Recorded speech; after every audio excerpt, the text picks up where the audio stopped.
Hello, everyone, and welcome back to the Real Clear Values podcast. Today, it is my pleasure to be joined by Ilan Stavans, a Jewish, Mexican, and American linguist, literary critic, translator, editor, and public intellectual. Ilan Stavans was born in Mexico City to a Yiddish-speaking family that immigrated from Poland, Ukraine, and other parts of Eastern Europe.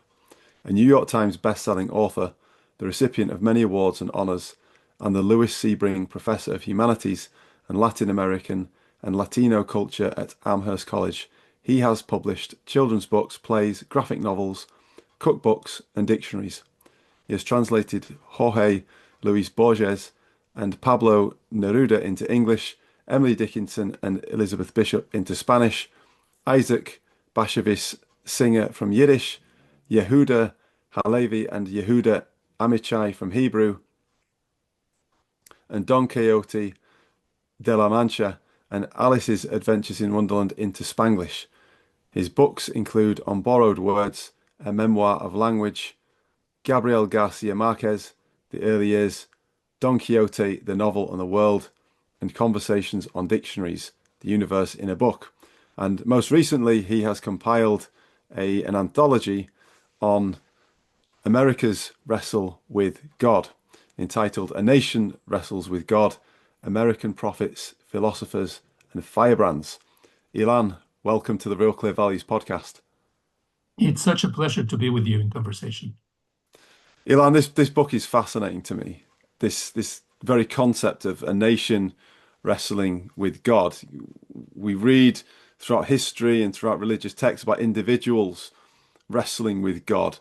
I've got to ask, what does it mean for a nation to wrestle with God? What is the concept that's at play here?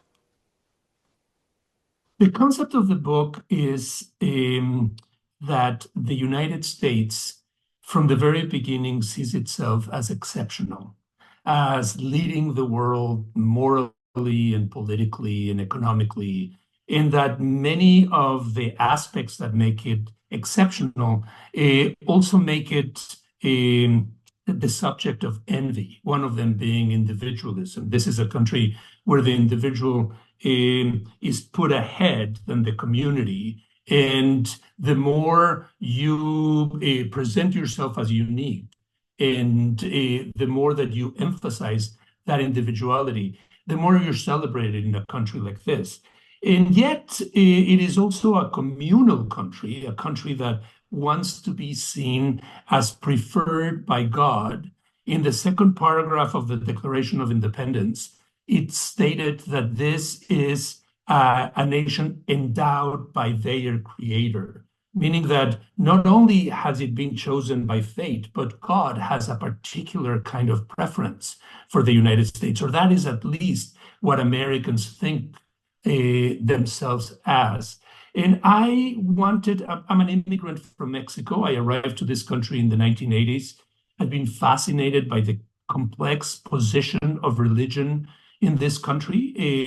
It is both something that people can loathe, thinking that religion destroys everything, and on the other hand, the emphasis that it is through religion that we find commonalities with others, and we understand the pluralism that this nation is built on. So the attempt in the book is trying to figure out what exactly is the relationship individually and societally in the United States with God, and how there might be a contradiction, a deliberate contradiction in what I'm about to say, how the concept of God has changed, has evolved in this nation for 250 years. We're about to celebrate that benchmark.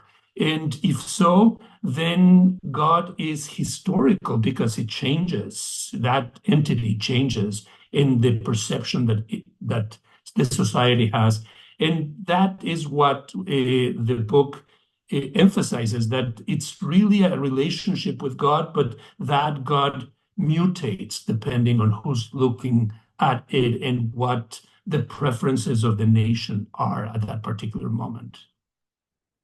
That's interesting because we've perhaps got a tension there, haven't we, between the collective cultural idea of God and also individual practices, because there's a lot of plurality. There's also plurality in the United States as well. I mean, looking at the references that you draw from in the anthology itself. I mean, you start off with Navajo Nation, which is obviously not Christian at all. That's in relation to the indigenous population, if you like, and then it kind of goes through the years and the breadth and disparity, if you like, because I think the references that you draw from are quite disparate. You've got everybody in there from, we go from, like I say, Navajo Nation. You've got all sorts. You've got Joseph Smith. You've got Walt Whitman. You've got W.B. Du Bois, and we go right through the years, so to speak, right through the centuries, up till, Bruce Springsteen, Lana Del Rey, and Donald Trump. So you've got all sorts of different references there. So how does this change? How does the interaction between the culture, like you say, the culture has this kind of shift over time in terms of how it Right. perceives God, and how does the individual relate to that over time? And Yeah. while we're at it, perhaps what do these specific authors that you've chosen have to say about that particular tension as well? Yeah. Um, Look, this is a country of immigrants. And by using the word immigrant, I am here invoking the concept that people in the United States literally come from all over. Every language that is alive anywhere in the world is also spoken in the United States. Every immigrant connects this little corner to some distant region. Every single nationality is represented here in every religion. How do you create a unified composite of all that diversity and call it a nation? Why doesn't it break apart? Why doesn't it get fractured?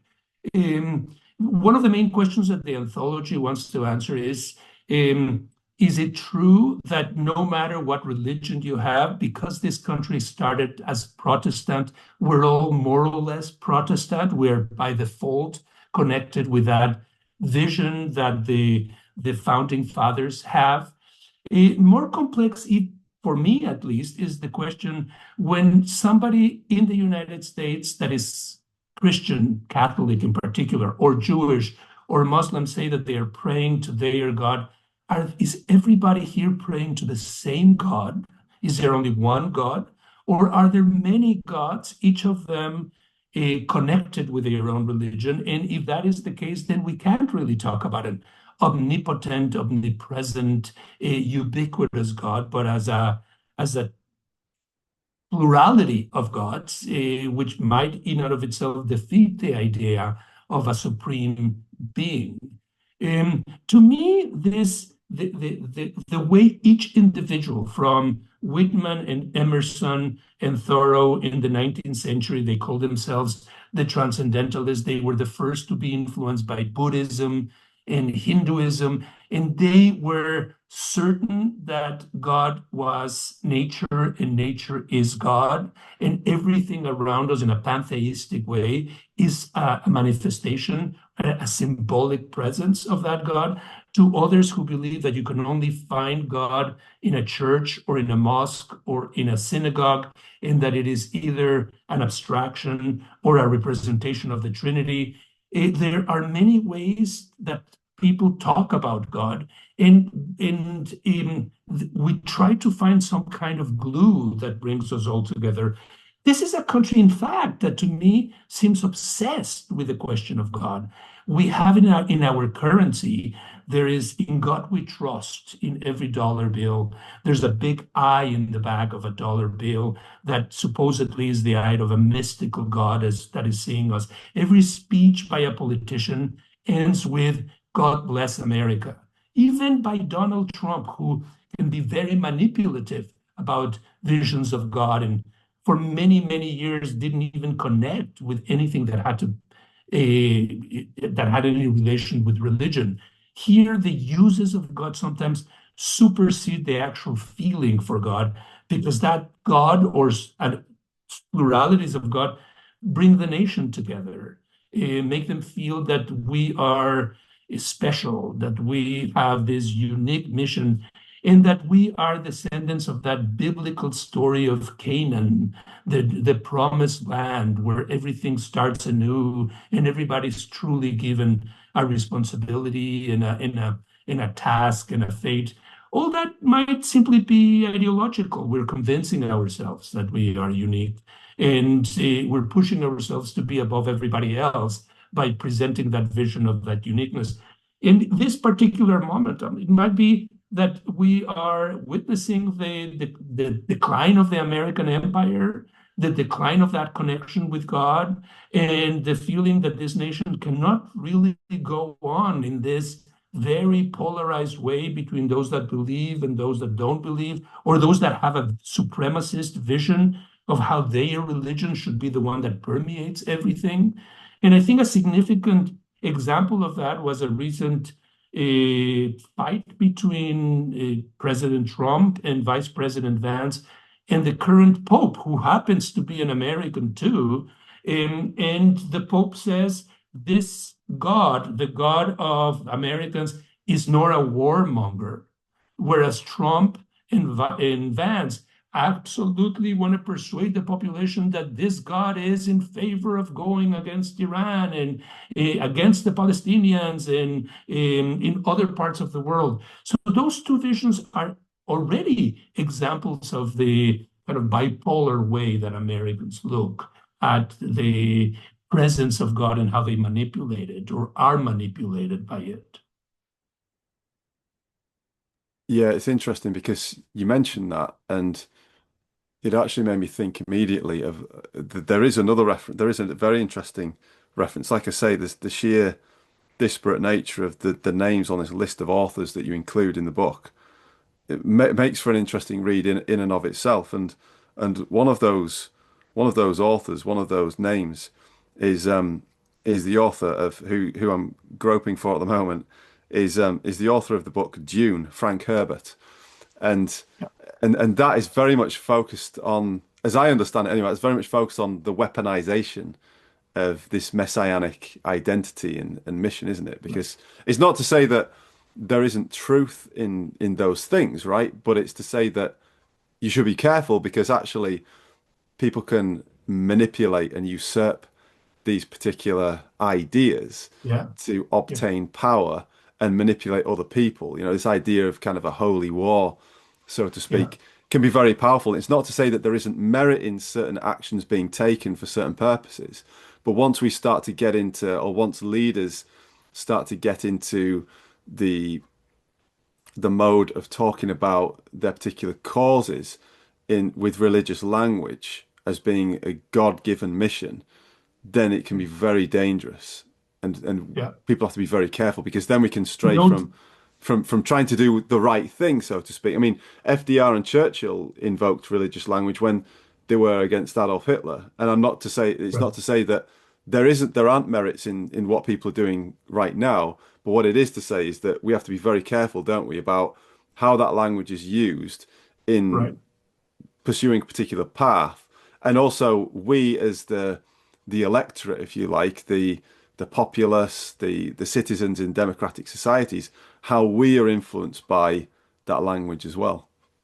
Absolutely. And one of the clear elements there is that I would say there are at least two national visions of God in the United States. The vision that goes inward, what is it that we, within the boundaries of America, the borders, how do we find a common language and a common faith in spite of the many and dramatic differences that shape us because we come from different parts. And a large portion of the population that lives in the United States right now, upwards to 30%, were not born in the United States. So they come with a heritage that is connected with other visions of national religious language that needed to be adapted. So that there's the inward view, Americans looking at themselves. And then there's the outward view. Ultimately, this is an empire. This has an imperialistic vision of exporting the American jargon and the American ideology into other nations. it be that democracy or the vision of individualism or the sense that all of us are in control of our own fate and are masters of our own universe. And this pushes America to be always teaching others how to become more Americanized. Even this administration keeps on telling the Europeans, you are in danger of being taken over by immigrants. You are in danger of losing your sense of individuality. Who are we to be teaching anybody else? That is always the rhetoric of the empire that wants to look down at the colonies, at little earthlings that don't know clear enough. And I think the word that you use is crucial here. We weaponize those concepts. We inject into them the feeling that for the future, what you need is to be more like America, you other nations. And that is what the British did when they were at the top, and what the French did, and what the Spanish did at various moments when their empire was at its height. But one last thing that I want to connect this to, because your question was so thought-provoking, is that this nation, the United States, among the many contributions to humankind, is science fiction. It doesn't come natively from the US, but it has spread broadly and in multiple directions. And that is, what is the future like with and without religion, from Dune to Star Wars to many other narratives that have in and of themselves a vision of the divine. If you think of Star Wars as an example, it really comes from the 70s, from the New Age yoga-driven approach of we need a master that is going to give us the language to be able to fight the evil empire that is on the other side. Americans have a very disenfranchised connection with their past, but an absolutely voracious view of the future. Everybody here is always rewriting the future. And very often that means bringing a version of God into that future that is yet another incarnation of what God can be, but is not yet in the world. Yeah, it's very interesting that it speaks to the power of story as well, the power of story in terms of connecting with us and making us feel things, but also in terms of finding that next frontier. That's the thing. It's Right. like, you think about America, and I think it was on a documentary I watched recently with Kevin Costner talking about the American West, and one of the things he said was how America was founded in the East, but it was settled in the West. And the idea of there always been a new frontier, I think that is something that is in the national psyche, isn't it? That idea of Absolutely. exploration, new discovery. Then that goes further to new creation. Like, how can we go further? How can we push things further? So you think about stories, then you think about science fiction, you think about technology as well. Right. Where are we going? How far can we go? And it is a question.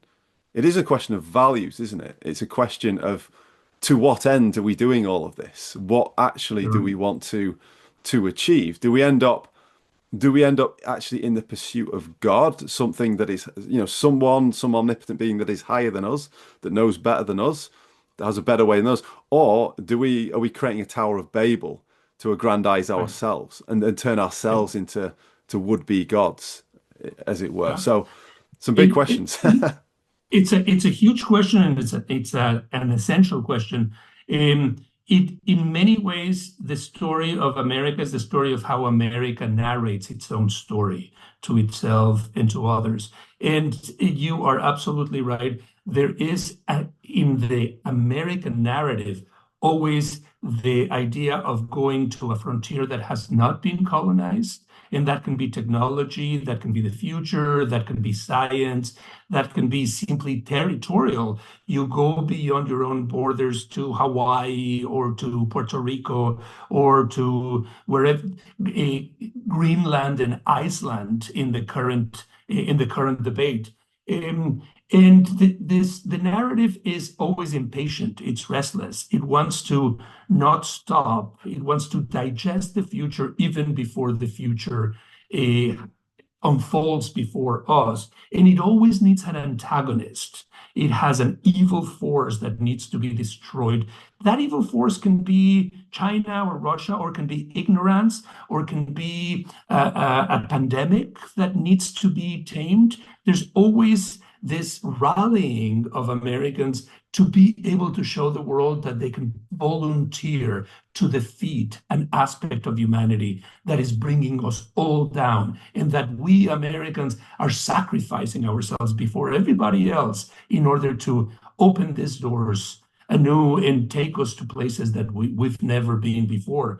I find this absolutely fascinating, that we need the companion of God. We need to be always saying, we didn't open this door alone. God had already imagined us opening this door, and this God is always protecting us. Obviously, this is a figment of our imagination. Nothing that is in that story is not in some ways an expression of the mapping that we have in our minds about it. But when it comes to religion, it is a stabilizing force too. And I want to, if with your permission, the only non-American in the book, and there are about 120 Americans from the Navajo Nation that you were mentioning, and other indigenous, to former slaves, to immigrants that come from obviously England, from France, to the Scandinavian countries, to Africa, to the Caribbean, Latin America. The only one that is not an American is one that shows up in an epigraph at the very beginning, a Frenchman, Alexis de Tocqueville, who wrote Democracy in America in the 19th century. He had come to this country to research the penal system, the jails and prisons in the country, and ended up coming back fascinated as he was with the concept of how Americans see democracy. And if that democracy that had taken root here in 1776 was something that was an antidote to the old monarchic view that Europe had, with starting with the French, but in other parts, and produced this really extraordinary book, Democracy in America, that would be just fascinating to imagine if Tocqueville arrived today in 2026, when democracy is truly being tested by the return of somebody who sees himself as a king, or at least a godlike figure that can do anything. And the quote, very short, by Tocqueville goes like this. It's from a book called The Old Regime and the French Revolution. I have sometimes asked Americans, says Tocqueville, whom I chance to meet on their own country or in Europe, whether in their opinion religion contributes to the stability of the state and the maintenance of law and order. They always answered without a moment's hesitation that a civilized community, especially one that enjoys the benefits of freedom, cannot exist without religion. In fact, an American sees in religion the surest guarantee of the stability of the state and the safety of individuals. For a country that sees itself as having started with runaways, runaway religious fanatics that envision themselves as starting a new Canaan in this country, it's fascinating how that concept of paradise, America as a paradise, and America as a moral system that can teach the world how to be fair and how to be just, persists even in its own evolution in this country.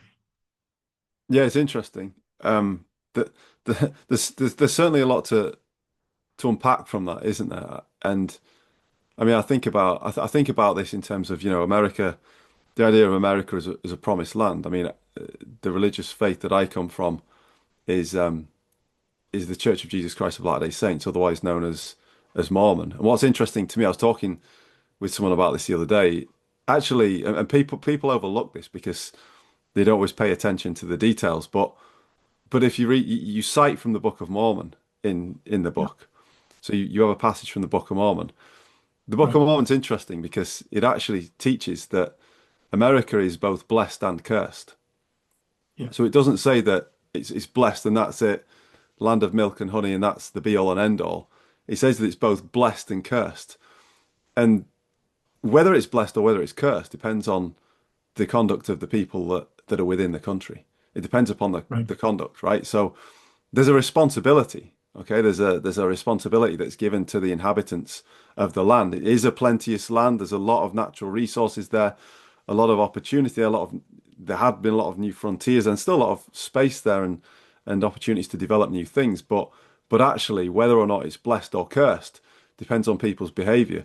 And personally, I really like that because it doesn't let anyone off the hook. You know, I can't go around in this sort of exceptionalist way and say, "Oh, I'm so blessed, I'm so virtuous just because I'm in America," or I mean, I'm not an American, right? But if I were an American, then I wouldn't be able to go around and say that if that holds true. The other thing to mention as well is you mentioned about the stabilizing force of religion, which I think is fascinating because this to me, and there is an allusion to this in the book with the Time magazine headline, which asked the question, "Is God dead?" from 1966.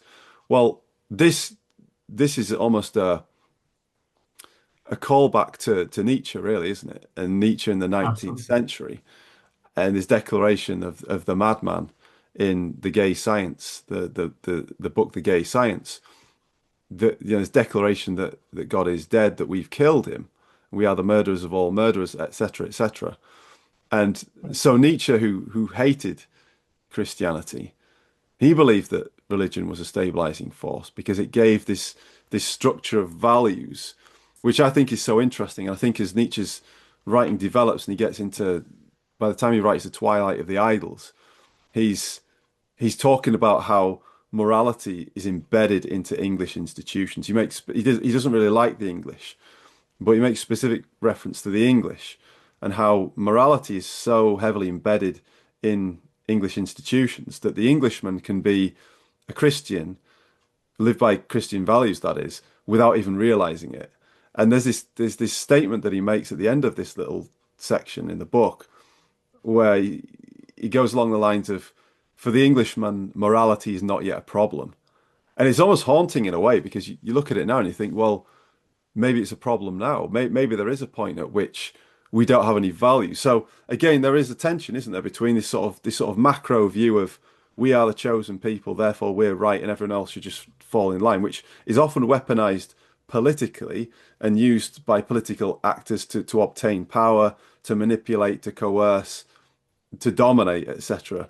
But then from the individual point of view, there's this other side to it as well, that actually this is giving me a framework by which to live my life, and it's giving me good principles that if I follow them, like for example, if I follow the teachings of Christ, for example, then I believe that the very least amongst us is akin to Jesus Christ himself. So if I serve Yeah. the very least amongst us, then I'm serving Christ himself. So then how does that affect how I treat other people, whether they are an illegal immigrant or not, right? Because they might be esteemed in the society as the very least, but then according to Christ, serving them and helping them will be akin to serving him. So it's quite complex, isn't it, in terms of the way that this all plays out? It's there are so many reactions that I have to what you're saying, and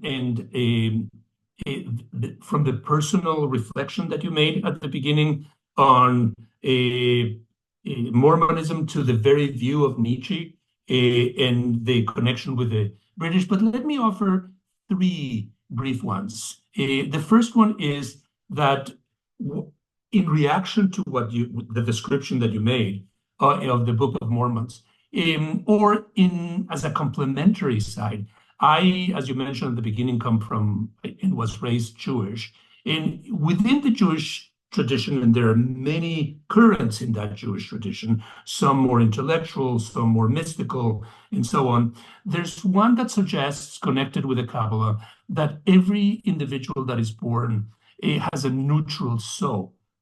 And that soul is yet to define itself vis-a-vis the environment, which includes essentially others, other individuals. And as a result, we have in each of our shoulders an angel navigating with us as companions throughout life, but invisible to others, only tangible to oneself, whispering in that side, that ear. One is the angel of death and destruction, and the angel of chaos and evil. And the other one is the angel of good and the angel of progress and the angel of morality. And in every decision that we make, we get the voice of one, and then we get the voice of all the other, or maybe simultaneously in a kind of static, tense dialogue. And ultimately, it is the individual's decision if it's that person is going to go in one direction and in the other. And you never vanquish the angels. They are always with you, and they don't evolve. They continuously have that doom or hopeful voice. And it is your soul that you end up shaping in the process of having a dialogue with, by, through them, and with the others. So it emphasizes in a similar way what you were saying of being both blessed and cursed. Ultimately, it's our own individual decision. The aspect that I am that I have a reaction in and makes me think in all kinds of directions of the death of God.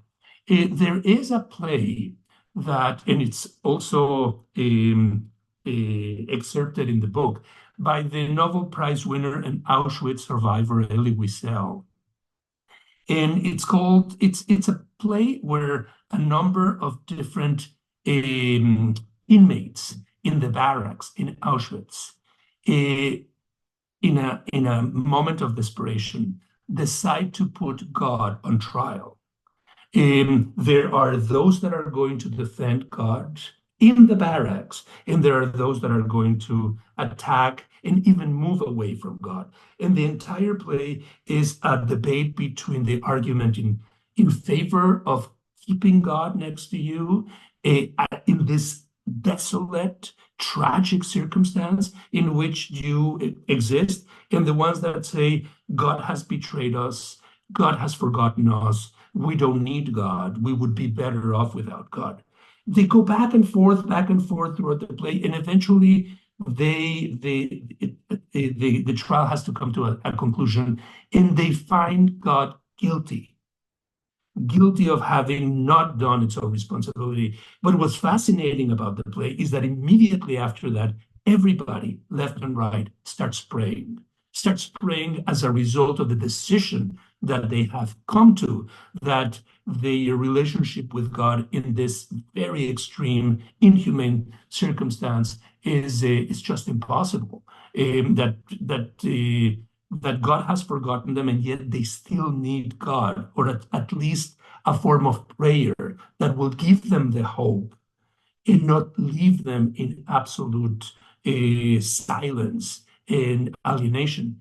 And that is one aspect that I find fascinating and that I wanted to feature in the book, Tom, and that is that even the small percent in this country that might be, according to some, 5%, maybe, let's be generous, 8% of the entire population that is agnostic or atheist, even that population wrestles with God, wrestles with the absence of God, wrestles with the fact that, all right, we don't have a God, then what? Who is in charge? Where does morality come from? And you don't need a God to have a moral universe. But the whole concept of morality starts, at least in the Western religions, with the concept that God is depositing the Ten Commandments or the major laws that of what you can and cannot do in that narrative that starts in the Garden of Eden. So even the resistance to God, the denial of God, that God is dead, is a statement of there's something that died. Could it be revived? Could it be brought back? Was Nietzsche wrong? Was Nietzsche a biblical prophet unto himself in saying there's no more of that? And I'll conclude with this one, that my third point, a poll by the Pew organization done maybe no more than a decade ago, and probably only 5 or 6 years ago, established that a large number of young Americans are now disenfranchised from institutional religions, that they attend church or synagogue or mosque less and less. Young people tend to rebel anyhow, but that more than previous generations, they are not affiliating themselves to institutional religion. However, the very same poll establishes that young people describe themselves as more spiritual than their parents. They might not be connected with the church, but they look for ways from entertainment to yoga and athletics to all kinds of other things that are about finding a higher power that will help them connect with some kind of individual and national mission. So rejecting God doesn't mean that God is fully dead, and not participating actively in a religion or in the religion of the town or of the family also doesn't mean that you're not spiritual. The book shows how people have run away from the church but found spirituality in other forms, in drugs or in technology, so on and so forth. Yeah, well, that brings me on from Nietzsche to Carl Jung, who really had interesting thoughts on this and a lot of critiques on Nietzsche. But Jung said something very fascinating. I mean, Jung said a lot of things that were very fascinating, but one thing in particular he wrote about was this sort of transition, if you like, from Christianity in the West to Eastern traditions. And I'm going to ad-lib this quote because I don't know it verbatim, but he writes something to the effect of, "We are the rightful heirs of the Christian tradition, but we have let the house our fathers built fall into disrepair and broken into Eastern palaces that our fathers never knew." I think that's very powerful and very profound. And it speaks to some degree of dislocation as well. So Jung is talking about a degree of dislocation from the heritage that we have in the West and where we are or where we were going at the time of his life. And I think that's such a prescient way of putting it. The other thing that Jung said as well, which I think this quote is, I really think about this a lot, and it resonates with what you just mentioned about other gods, if you like, where he wrote, and I think this was I'm trying to remember the name of the book, but it's one of his later books. He writes about how you can take away a man's gods, but only to give him other gods in return. So there's something that's going to fill the vacuum for the individual, right? We can look at it on a societal level, and there will be other things that will fill the vacuum. And this is what Nietzsche was concerned about. This is sort of why and how he was able to predict all these bloody existential wars that would come in the 20th century when he was writing in the 19th century, because he saw that it would create a vacuum. He saw that it would create a vacuum that would need to be filled on a macro cultural basis. But for the individual, the same thing applies, right? You know, society is the sum of individuals in need of salvation, again, as Jung would put it. So this is very interesting. So we've got this big seismic shift that's been going on. And I think now it's more fragmented than ever, because even if you look at the media, now I refer to that Time magazine article from 1966, but that was at a time where there were very few television channels that people would watch. There were very few magazines that people would read.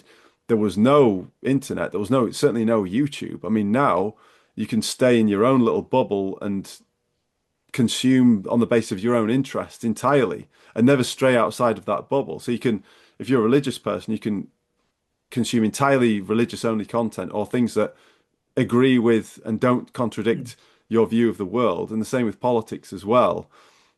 So we've really become siloed in that respect, haven't we? So this idea of filling the cultural vacuum, shall we say, the cultural vacuum of religious hegemony, if you like, that's made us quite fragmented when you look at technology and I, mediums.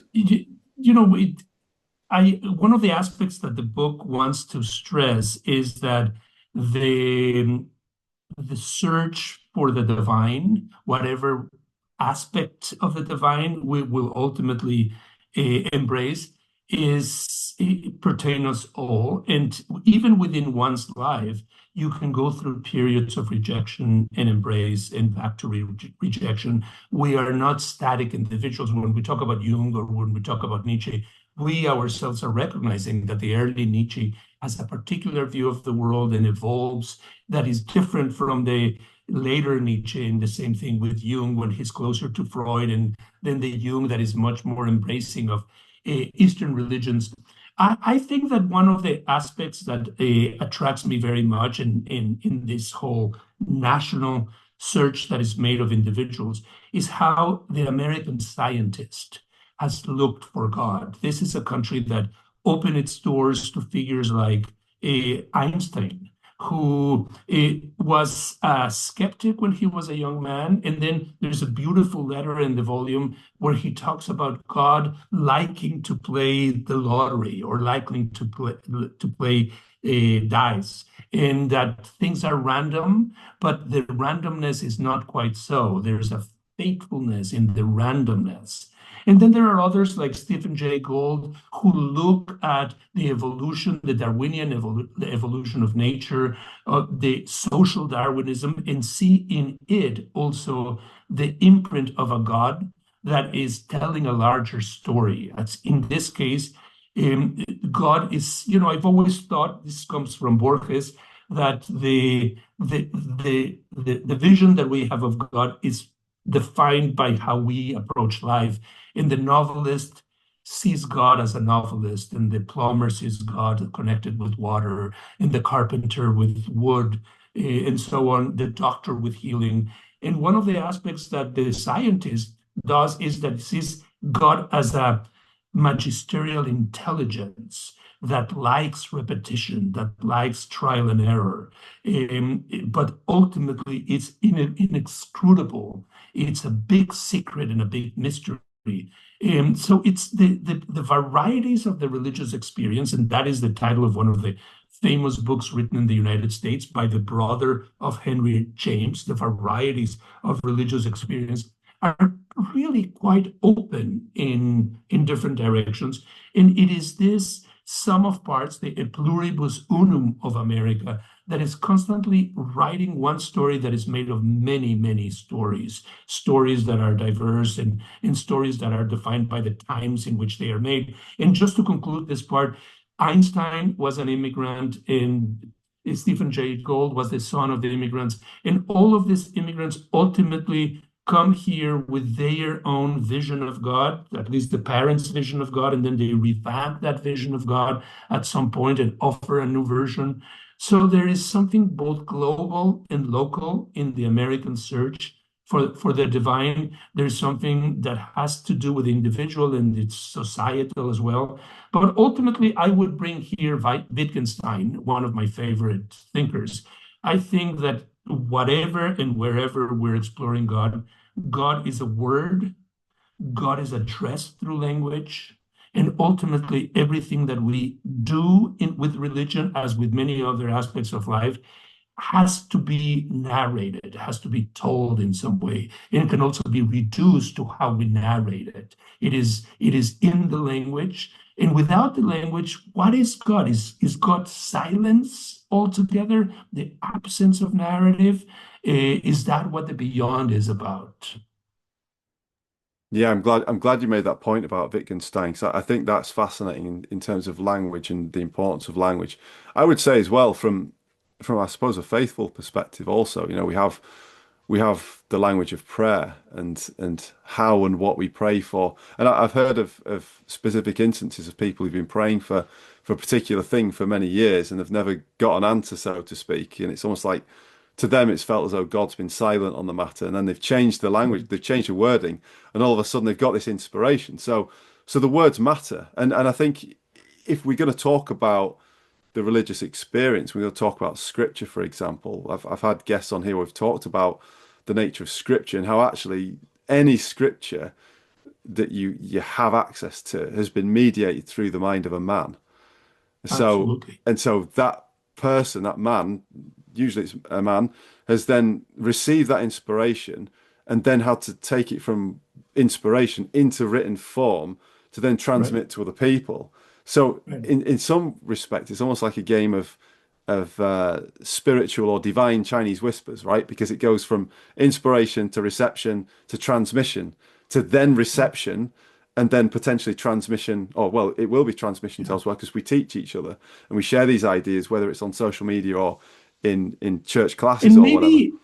maybe it could be seen as a bit reductionistic, but ultimately I see the book, A Nation Wrestles with God, as the quest of the English language as spoken by Americans to try to understand what this word, three-letter word, God is and what role it plays. And even when some people don't want to utter the word, some religions don't want to write the word in a document, and they write G-D in order not to invoke the name. And we know that in the Bible there are various lines of narrative, and in some cases is Yahweh, in others is Jehovah, it can be Adonai, it can be Elohim. And one of the arguments in biblical scholarship is that there are a number of writers writing the biblical narrative. Some of them choose one word for God, others another word, and what we get is a kind of Tower of Babel, a multiplicity of narratives, all for us to think together and see in the many words as possibilities that we might embrace. Elohim is a word in Hebrew that is in plural. Adonai is singular. Sometimes God shows up in the Bible with a court and has to present certain views to the angels and to Satan before executing a particular law. One would think an omniscient God would not need a court, would not need the angels. And in other cases, this God simply wants to say things. In Genesis 1 and Genesis 2, God likes to say, I finished the work for day 3 and it was good. That statement of approval that God is giving has to be enunciated in order to confirm that it has been accomplished, as if God is narrating God's own act of creation. And you have to be able to tell the story in order to create the story, or create the story to tell the story. And I think that ultimately the fact that it's a book that with these many voices, a book that is where people like Emily Dickinson is in dialogue with somebody that lived 50 years later and is not writing poetry, but is giving a sermon, where Teddy Roosevelt and Jefferson and Donald Trump and Obama are talking to one another, even though they don't talk to one another at any real point, is, I think, what literature and the written word allow us, the capacity to erase the limits of life and put in one single volume multiple voices for the reader to make the final decision of how to understand this larger narrative. Yeah, I do like that about the book, the fact that it gives so much leeway for the individual reader to make their own mind up. And you speak to the ubiquity, and you've already mentioned it in this conversation, but you speak to the ubiquity of the wrestle with God. Just an excerpt, if I may, from your preface that you write in the book, referring to Huckleberry Finn. Quote, Huck is proof that even atheists wrestle with God, indirectly or otherwise, and if not God, at least with an ethical or rather unethical universe. That wrestling with the divine, with morality, might well be America's most sustained pastime. Close quote.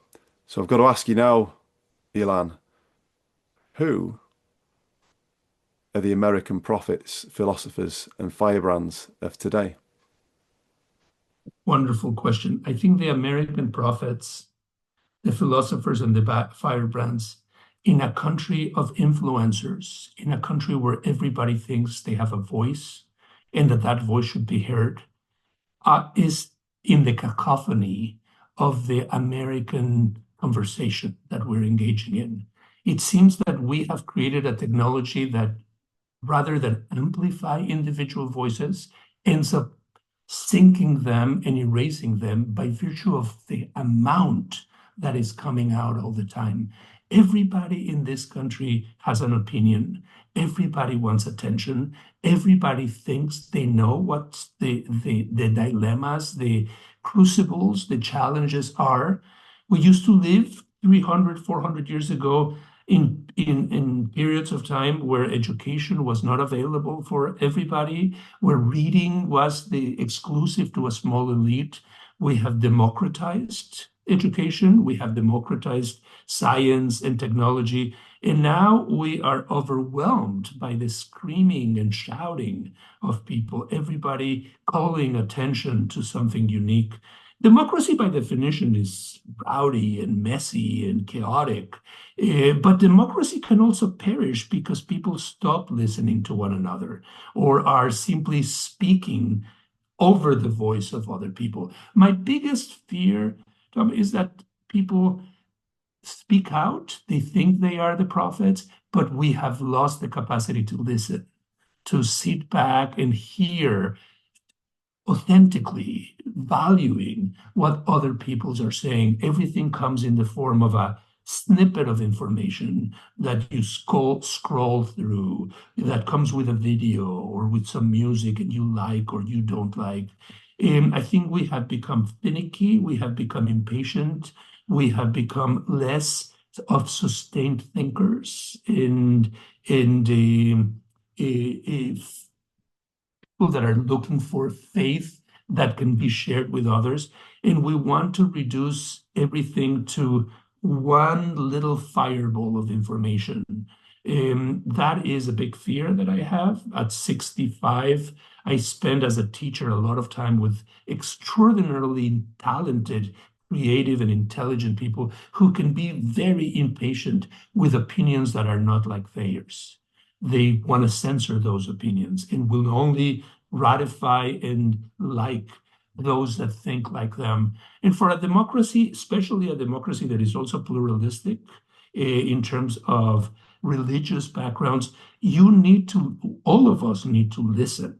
We need the capacity of recognizing that others are not like us, but equally valuable than like us.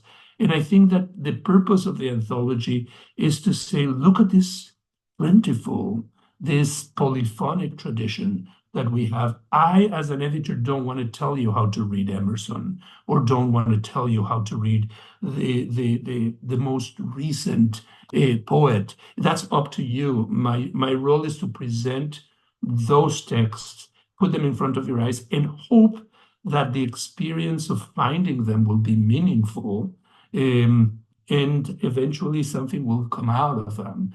But I think that prophecy has been pluralized and democratized, and for that reason, maybe it has lost its value or its currency.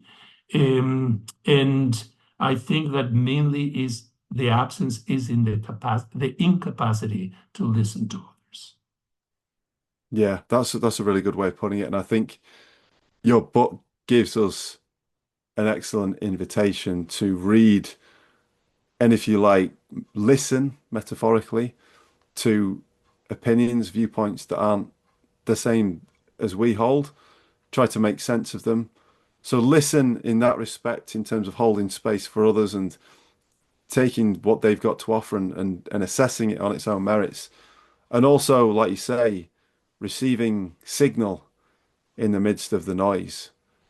I would say trying to find correct principles that can lead to prosperity, sustained prosperity for all, pluralistically, in all of these different viewpoints. Because I personally believe that they are there. And I think your book is a great resource for people to use to obtain different aspects of these truths that different perspectives have to offer. So thank you so much for joining me today, Ilan Stavans, on the Real Clear Values podcast. It's been an absolute pleasure. This conversation has been insightful and provocative, and just the virtue that it exists. Let me thank you for that. Thank you, Ilan.